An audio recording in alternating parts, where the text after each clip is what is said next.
तर तुम्ही कधी विचार केला आहे का की सणांमध्ये, पूजेमध्ये किंवा खास प्रसंगी लोक गंध का लावतात? त्यामागे नक्की काय कारण आहे? चला तर मग या छोट्याशा व्हिडिओमधून जाणून घेऊया.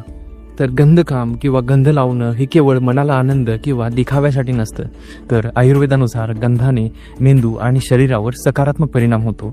नैसर्गिक गंध पदार्थ जसे की चंदन, कापूर, इतर सुगंधी वनस्पती हे मेंदूतील तणाव कमी करतात, मानसिक शांती आणतात आणि ऊर्जा शुद्ध करतात. आपल्या संस्कृतीमध्ये गंधाचा वापर हा शुभता, पवित्रता वाढवण्यासाठी होतो, ज्यामुळे वातावरण शुद्ध होतं आणि नकारात्मक शक्तीपासून आपला बचाव होतो.